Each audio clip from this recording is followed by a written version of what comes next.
Hi everyone, welcome back to my Flosstube. My name is Rachel and this is Lemonade Stitching, and today you are watching my October 2024 recap.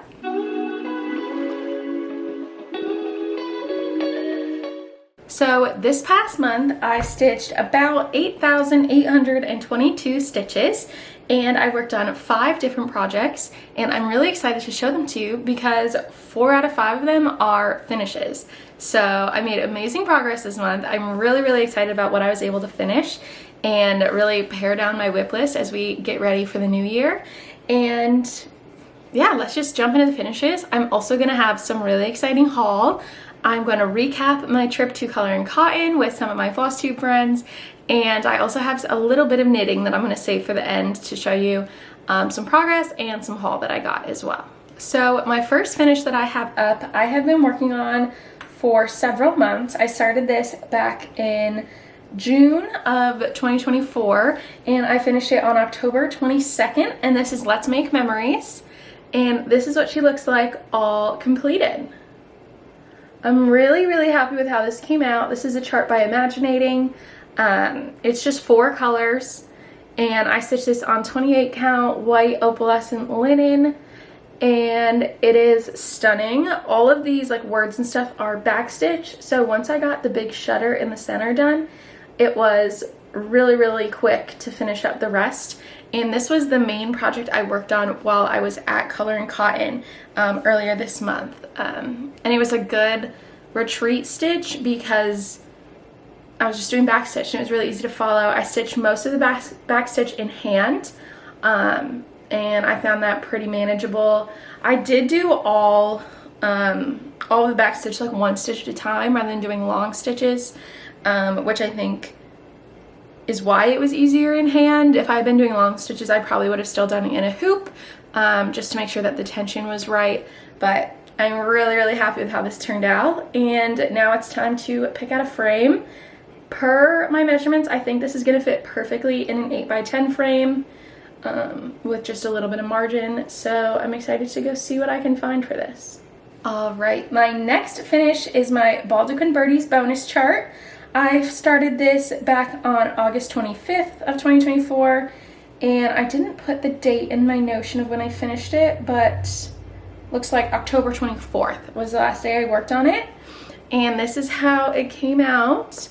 I am obsessed with this one too. It's stitched on 36 count Cobalt by Fiber on a Whim, and it's just stitched with the pearl Dinky Dyes, and it's all one color, and it looks absolutely stunning.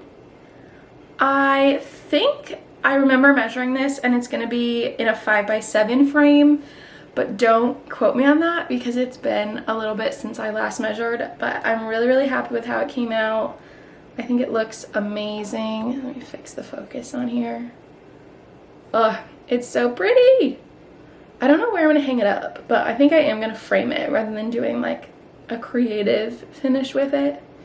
And it has me really excited to start the 2025 stitch along for Modern Folk Embroidery in January. I'm hoping to start at New Year's Day, but we'll see. I have not planned that far in advance yet. My third finish of the month is actually a secret stitch. It is my Smalls Exchange project that I'm doing with the girlies. If you haven't heard or watched any of our Flosstubes in the last couple of weeks or months, we are doing a Galentine's themed little Smalls Exchange just in our friend group. So it's me, Elizabeth from Frizzy Lizzy Stitches, Marjorie from Marjorie Made, Bridget the Museum Stitcher, Cam from Cam the Stitcher, Megan the Seattle Stitcher, and Maddie from Kitty Stitch. So we all doing a Smalls Exchange, so I can't show the project on here, but I did get that finished this month. It was like, I think like 4,000 stitches, this particular project that I chose. So it was a pretty quick finish, and I also was able to FFO it, so I have it just ready to go. I'm not going to ship it out till like January or beginning of February, but I wanted it done and off the list so that I didn't have to stress about it. And now I get to look at it for a few months. I have it just like sitting on my shelf in my living room, so that it can be enjoyed before I gift it to its person. My next project that I finished, I wasn't expecting to be a finish this month.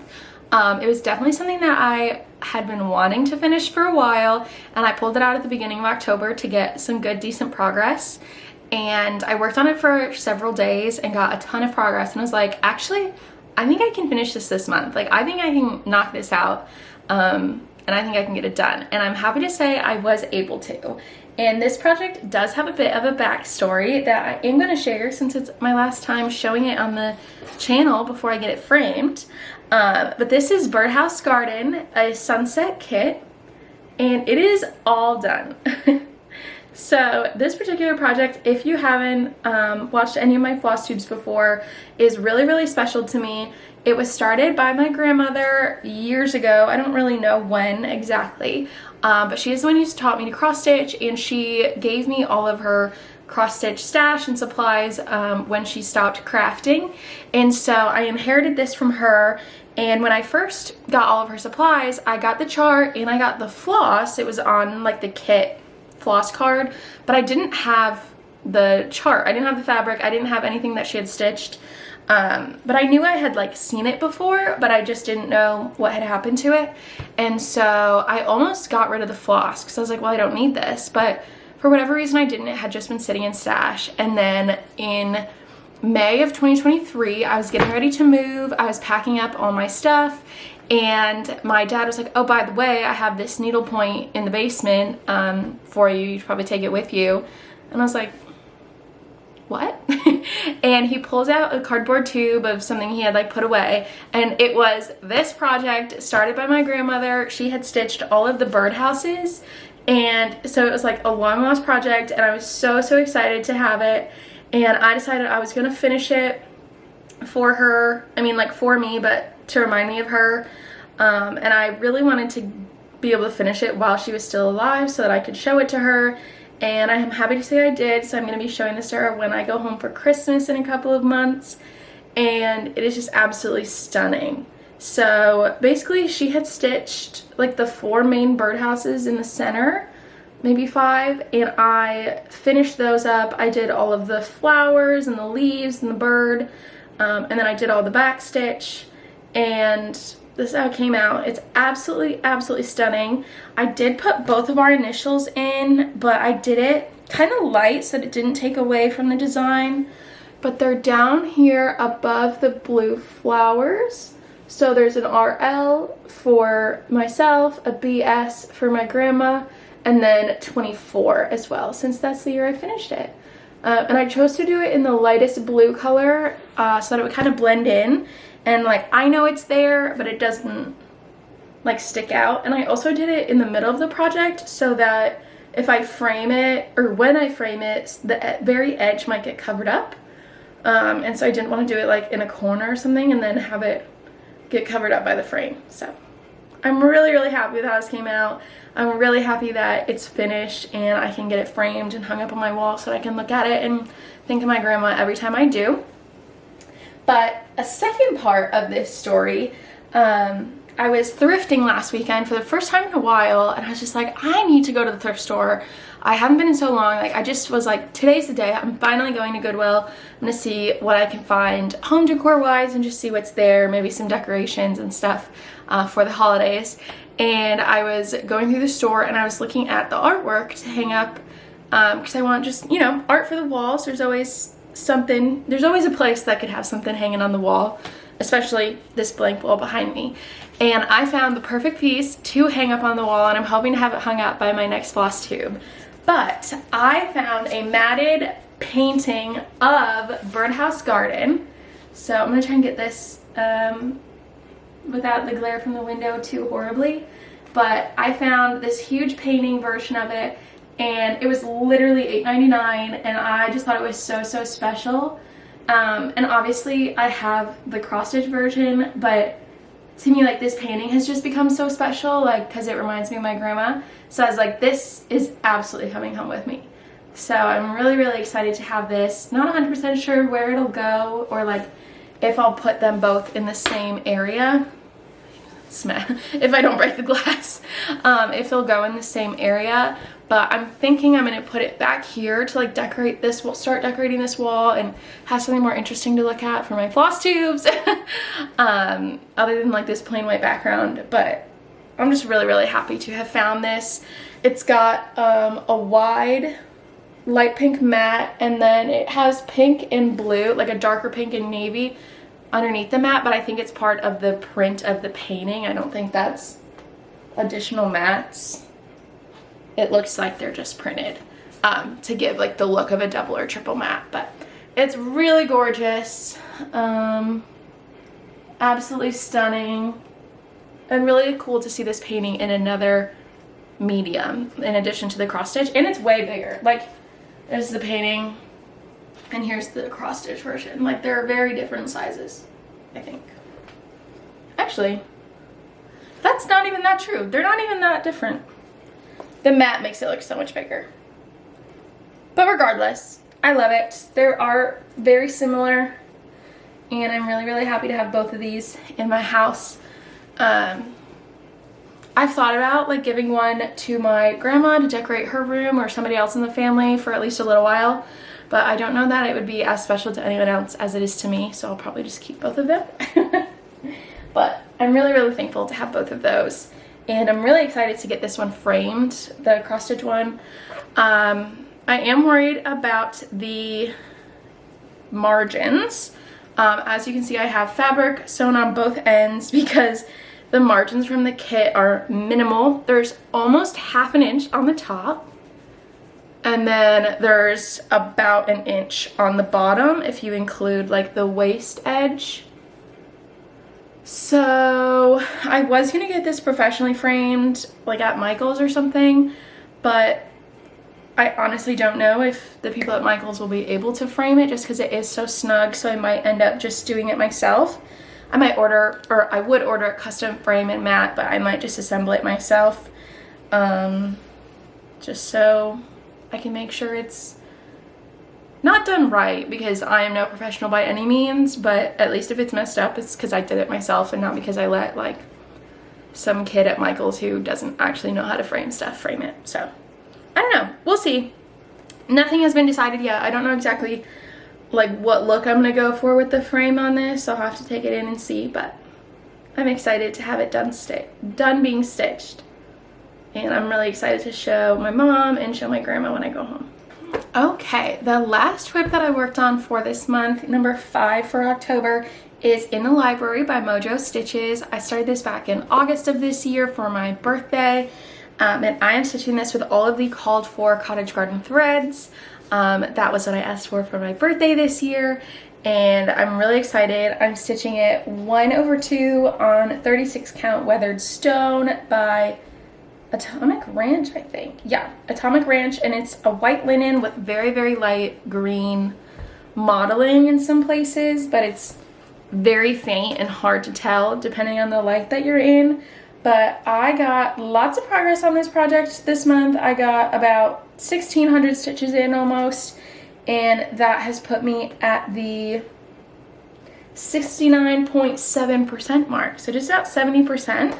And this fabric is very see-through, so I'm trying to hold it up like on a folder so that you can see the project. I'm not doing a very good job. It's also not pressed, but here it is. I got the middle shelf done, and I started down on the 3rd shelf, and I extended the leaves a little bit, but I wasn't really in the mood to do the border, so I didn't spend much time on that. But I'll give you a close-up. We've got a globe there with a telescope and a little plant, and then some books, a plant, and a kitty. I love the kitty. And then here's the top shelf, which you guys have seen already, but it's got one of those gorgeous like Tiffany style lamps, I think they're called, and a pair of glasses, a couple of plants. So I really love how this project is turning out. I'm really excited to see it finished. This is another one that I want to finish by the end of 2024, which should be doable. I just have about, let's see, where's my number? I have 2,200 stitches remaining, so I should be able to finish this hopefully in November.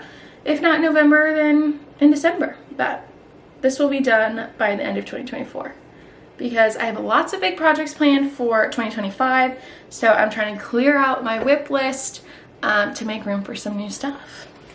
So that is everything I worked on in October, but I do want to spend a little bit of time talking about my trip to St. Louis with some of my Flosstube friends to go to the Color and Cotton Stitch Day. So Color and Cotton hosted just like a one-day retreat-esque stitching day back earlier in October, and it was just held at a golf course near their stitching shop outside of St. Louis.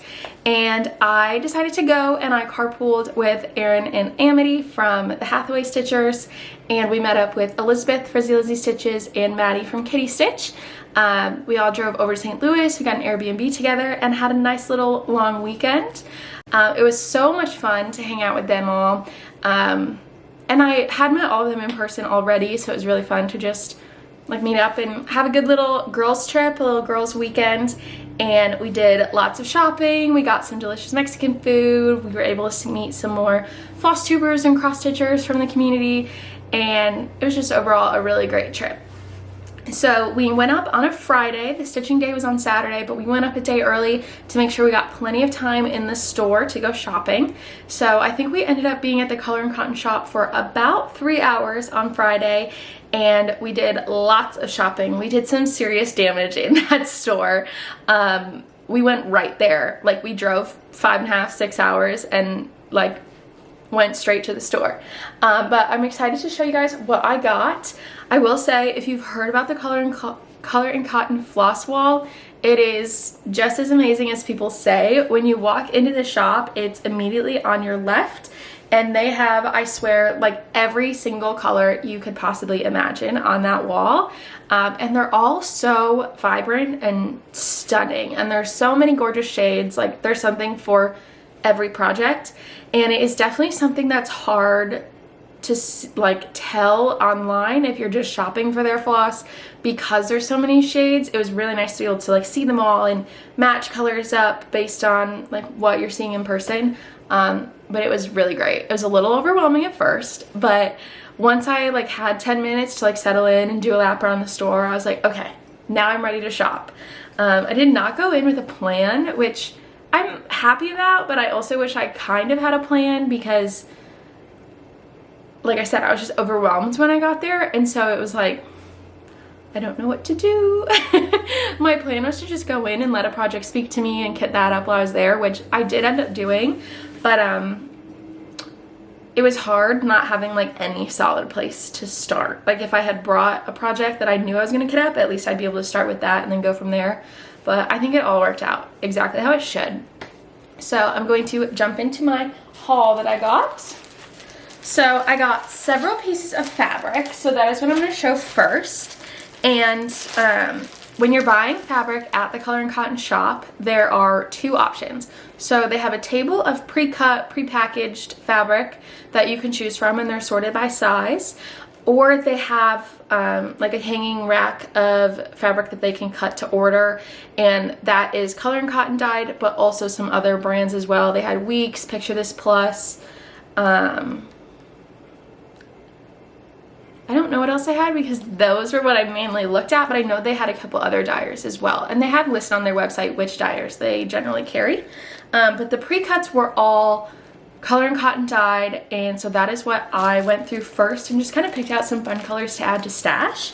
And I got a mix of sizes, and I apologize, they are still in fabric or in plastic, so there will be some crinkling, but I'll try to minimize it best I can. First, I got a 36 count 1/8 of the color Brick, which is a stunning red color. And I really, really like this. I might do a study in nature on this, or I might just save it and see. But it's definitely a good option for a study in nature by the Artsy Housewife, I think. So, really like Brick, really excited to add this to my stash. I've never stitched on a red. Next up, I have a 32 count fat quarter, and this is a solo dyed fabric, so they don't, it like wasn't a set formula that they recreate, but it's just a gorgeous baby pink. I absolutely love it. It would be really good for a Valentine's stitch, or, you know, anything. I was very much into like the pinkish, reddish color family when I was there. But I'm really excited to have this in my stash. I don't think I've stitched on a pink fabric either. Next up, I got another fat quarter of a solo die, but this one is a 40 count. And this is like a really nice reddish brown. So another good stash builder. That was one of my goals for the shop, was to just get some stuff to add to stash so that I could use it at some point. But I'm really, really happy with this color. And like I said, this is a solo die, so it's not named. And then I got one more solo die. This is a 36 count fat quarter. And this one is like a yellowish neutral, kind of. I don't know if this color is gonna come well in the fabric. It's hard to tell through the camera. But it's pretty pretty. So excited to have this one in stash. Like I said, all these are stash builders, no solid plans for any of them, but I'm excited to put them away finally and then start kitting some stuff up for next year. And then while I was there, I also got a little color and cotton floss keeper thing. I really wanted one of the color and cotton needle minders because I wanted something to say color and cotton to commemorate the trip. They unfortunately didn't have any in the shop when we were there, so I got one of these instead, which is super cute also. I'll use it for a project that only has like minimal colors. There's 6 slots, so like if there's not a lot of shades of colors, this will be great for a project like that. But I'm hoping to get a needle minder once they're back in stock, because they're so cute. So yeah, I got that little woodcut, and then I kitted up a project. So I decided to kit up the Light Upon the Lawn by Blackbird Designs.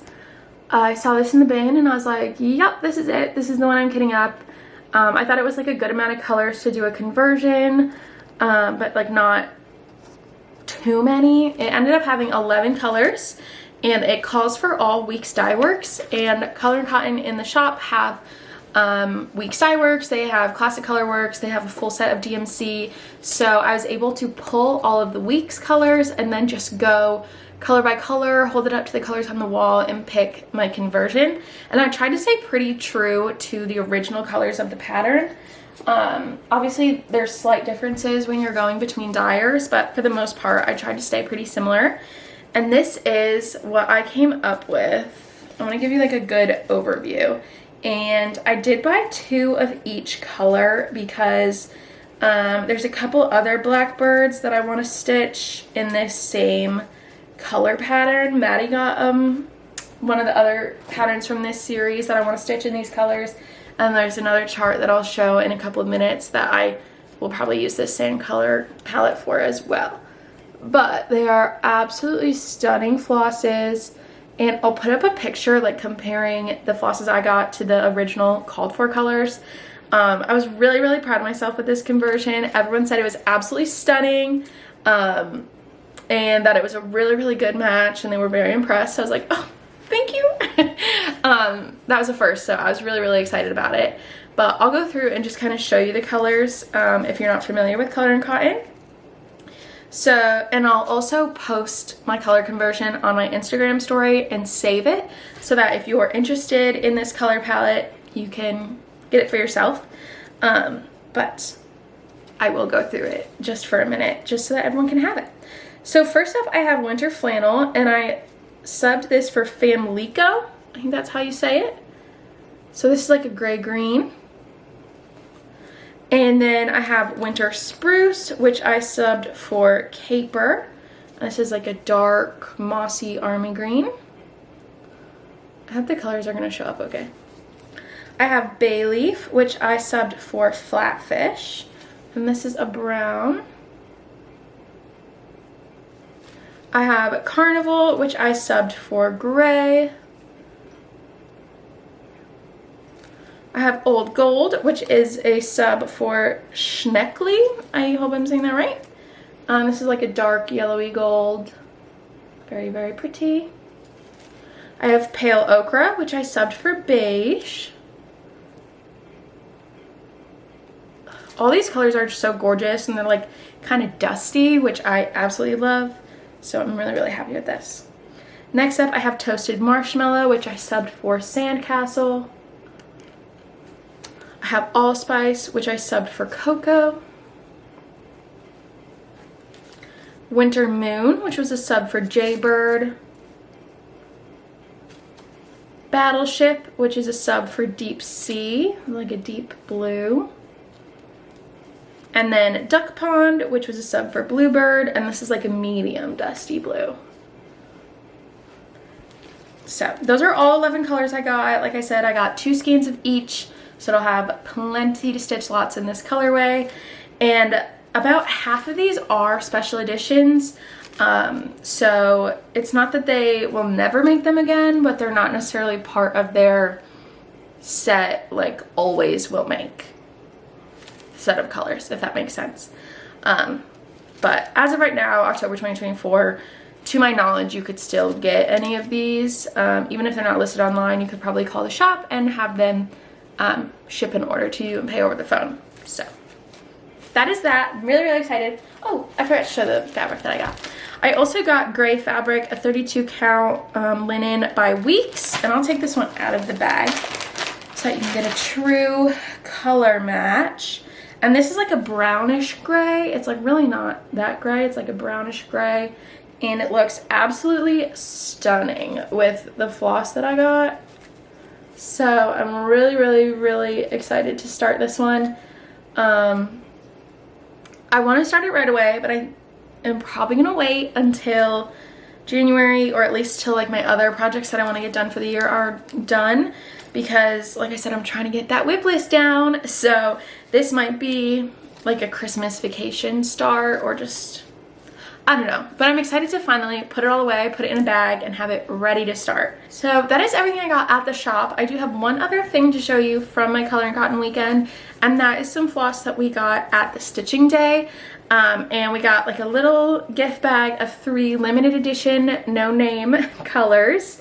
And these were just at our tables when we arrived on Saturday. And it's like a pretty white, a gorgeous purple, and then like a blackish gray. So these are really pretty. They're like Halloween-y, but not like spooky green and orange. Like they could be Halloween, but they could also just be literally anything else. So really excited to use these someday. I don't know how I'll use them, but excited to add those to stash. And yeah, that is everything I got. The stitching day, if you are interested in it or never been, I would absolutely recommend. I think the tickets were about $50, and it included breakfast and lunch. And I was a little skeptical. I was like, I don't know what they'll have for breakfast. So we ended up going to Starbucks before, but we actually got a huge like breakfast, like boxed breakfast. It had like a little mini sandwich, fruit, a muffin. There was one that had like hard-boiled eggs and a piece of butter cake. So it was a good sized breakfast. So I was really, really impressed by that. And then lunch was also delicious. It was just from a local restaurant that does boxed lunches. And then they had like candy on all the tables. We had our little free gift, and it was just really nice. It wasn't structured beyond come and stitch from 9 to 3. I wish it was a little longer so we could spend more time there, because we were just having so much fun. But when you went in, you just picked your table. There was a small brag table if you wanted to bring something. I ended up bringing Autumn's Glow to show off because I have it fully framed, and I was really excited to show people. But yeah, I just sat and stitched. There was no agenda. There wasn't like programming or anything other than sit and stitch, have a good time. A lot of people were up walking around, seeing what other people were working on. We got some pictures, got a group picture with everyone that I was there with, and it was just a great, great day. And it's always so fun to be able to hang out with other stitchers and like see, you know, we all just love doing this craft. We're all the same at some basic level of like, we're all just sitting there chatting, doing our craft, and it was really great to go. And I'm really thankful. I hope I can go again sometime. It is a drive, but I think it's worth it. If it was any farther away, I probably wouldn't go, just because it is a far way to go for, you know, one day. But I think it was the perfect long weekend, and I'm hoping to go again. So I do have a little bit more cross-stitch haul to show. As you can tell from the title, I got a lot of Blackbird design charts this month, and you may be like, Rachel, I haven't seen them yet. Where are they? So once I bought Light Upon the Lawn at Color and Cotton, I was back on a little Blackbird kick. I was looking on eBay and I was looking all over the internet, looking at Blackbird Charts, adding a bunch to my wish list. And I came across one chart in particular that I was like, I'm obsessed with this. And it was Forget Me Not by Blackbird Designs, and it's from the Abecedarian series. Probably not saying that right. But it's a series where about half the charts are out of print and about half of them are still in print or were recently reprinted. And I was like, oh, adding that to my wish list immediately. And then I was scrolling on eBay late after the retreat and I found the full series for like $100 or something on eBay. And so I immediately added it to my watch list because it's 12 charts. So it's like, ooh, should I spend $100 on a series? But that's like $10 a chart. It was so good. It was such a good deal. And I ended up winning the bid. I had, I think, a couple days from when I first saw it, so I just watched it and waited till right before, and there were like 4 other people that bid, and I ended up winning the bid, so that was really exciting. I won my first eBay bid, but that meant I got to add 12 new Blackbird charts to my stash. I don't remember offhand which of these are out of stock or out of print and which are not, but I'm really, really excited. So I will show you. This is an overview of what the series is going to look like, or is meant to look like if you stitch them all and framed them all together. This is the Abecedarian series. Apologies if I'm butchering that, but it's a series of 12 samplers, and I'm so excited to have these in my stash. And I'm gonna show them all to you relatively quickly, but so you have Wild Berries, which is number 1. Stunning. I'm gonna say that about all of them, so I apologize, but they're all so pretty. So we have Wild Berries, and then we have My Heart's Design, which is number 2. This is more of a simple alphabet sampler with some floral and heart motifs. I actually really like this one. Adding that to the on deck list. Forget Me Not, which is number 3, and this is one that I want to stitch in the same color palette as I bought for the Light Upon the Lawn. I just think that'll look stunning. Bountiful Harvest is number 4. Some birds, and this is kind of like giving Thanksgiving to me, with like the red berries and stuff. It's like fall, but not spooky, but I feel like I could keep it up until Thanksgiving and it would still fit with like Christmas decorations too. Bluebird of Happiness is number 5. And these are all in pristine condition. Any dents in them are probably from me, to be honest, because I'm very clumsy, so I'm trying my best not to ruin these, but I'm bound to bend them, unfortunately. The Fruitful Vine is number 6. And then The Country Life is number 7. This one, I don't know, there's something funky about it. I really want to stitch it. I'm thinking about, if I were to stitch it, possibly finding a green fabric to do the bottom part, so I don't have to stitch all this grass. But also looking at it, I feel like I could follow in Liz Matthews' footsteps of where she does like her 2 fabrics and like combines them together. So I could do like all the animals on a green fabric and then the top sampler portion on a white fabric, and I don't know, it could be fun to play around with. But this one, the animals are just so funky. So definitely adding this one to the list to stitch at some point. Then we have My Friend's House, which is number 8.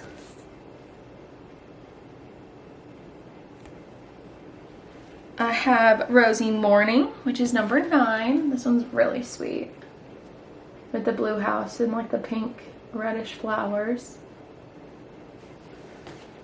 Mother's Day, which is number 10.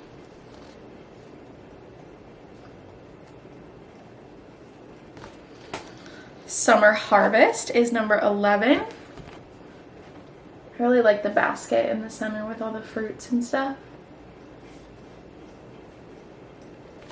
And then Garden Borders is number 12. So these are all stunning. A lot of them are on my list to stitch.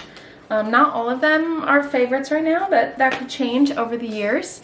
So I don't have plans to like stitch them and frame them all together, but just so many of them are so beautiful. So I'm really, really excited to have this in stash.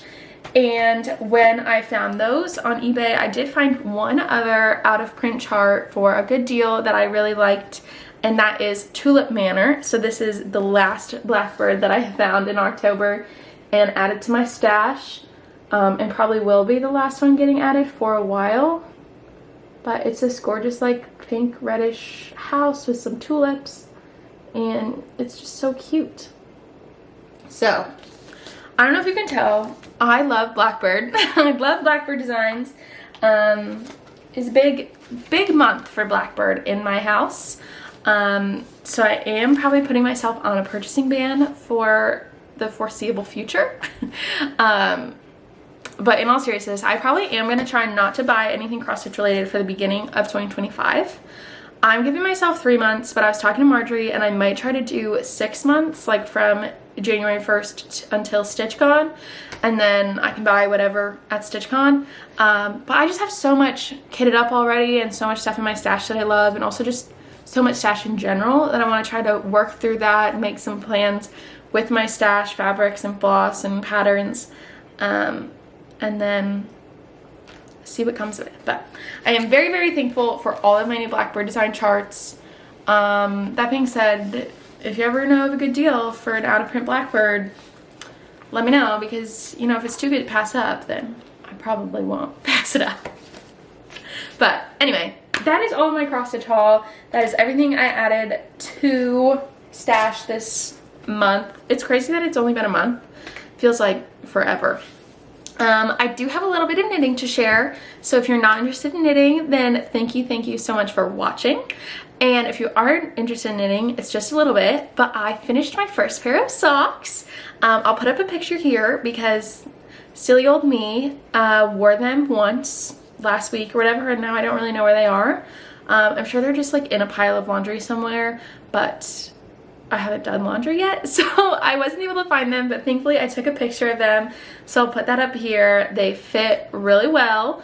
Are they perfect? No, but I'm really happy with how they turned out. I stitched them with Malabrigo sock yarn. I don't remember the color, but I stitched them magic loop style, and it's just the plain vanilla sock by Crazy Sock Lady, and I followed her video tutorial, and I'm really happy with how they came out. I have not knit on or cast on my next knitting project, but I am planning on doing another pair of socks, but I'm going to do them a little differently this time, and I'm going to use some new yarn and a new set of needles that I got on another trip that I took in October. So the week after I went to Color and Cotton, I was actually going up to visit one of my best friends in Indianapolis, and so I had planned to stop at the yarn shop that while we were up there. I think it's called Wool Gathering. See if it says on any of my stuff. No, it doesn't. I think it's called the Wool Gathering or something of that nature, but it's in downtown Indy, and Maddie from Kitty Stitch recommended it to me and said that I had to make sure I stopped in there, so I did. It was a great shop, so much yarn. I was a little overwhelmed, but I ended up getting just a couple of things. So first I got some sock blockers, which you saw in my photo of my new socks, and when I bought these I was like, I don't know, 20-30 rows away from finishing my socks. I was like, I definitely need to pick these up so that I can get them blocked and ready to wear. So I just got the medium metal ones. Honestly, my socks were a little big on these. Like, I don't know if they're supposed to be really tight to the sock blocker or not, but if they are supposed to be tight, then I probably should have gotten the large. I have size 9 feet, so for reference, I don't know. That's what I got, and these metal ones work great. And then once I like got them wet and put them on the sock blockers, I was able to just hang them up and they dried overnight. Next up, I got one set of sock yarn, one skein of sock yarn. It is a La Jala Superwash Merino. I don't know if it has a name. Oh, it's the March 22 colorway, and it is this gorgeous like pink and orange neutral. I was trying to find a sock yarn that had some nylon in it, but at the end of the day, this was my favorite color that I found, and I'm probably just gonna be wearing them around the house, so I don't care that it might not last forever because it's so pretty. And my friend Rachel helped me pick them out, and I'm really excited to cast these on. And instead of casting these on with magic loop this time, I'm actually going to be casting them on with some 9-inch circulars. So I'm going to try out this method, see what I like better, magic loop versus 9-inch circulars. But yeah, I'm really excited to get this started. I will have to ball this up, so we'll see if I end up balling this up or just use the yarn that's already caked for my next pair of socks. But regardless of the color that I pick, I will be using my 9-inch circulars, and I'll let you guys know how that goes at the end of November. Maybe I'll have another finished sock. Don't know. I'm hoping to get a good amount of knitting done on Thanksgiving, because sometimes it's hard to travel with cross stitch, but knitting is much easier to just like be sitting at the table and knit while you're chatting. So that is on deck for knitting, but I'm not getting too carried away with knitting right now. I don't want to dive in too deep and buy a bunch of stuff and then end up not liking it, or like not using it. So I'm just trying to do one thing at a time. Well, I'm still so new in the hobby, but I'm really excited for my next pair of socks. I was waiting until I got Birdhouse Garden finished, and then I'll probably cast on my next pair this weekend. I really like bringing my knitting to work on my lunch break, but I was working on cross stitch this month on my lunch for the most part because I wanted to get those projects done. So anyway, that is all I have to share with you guys for October. It was a really exciting month, really fun month. Lots of exciting finishes, lots of exciting haul, and I was really excited to share that with you guys. So if you made it this far, thank you so much for watching, and I will see you in my next Flosstube.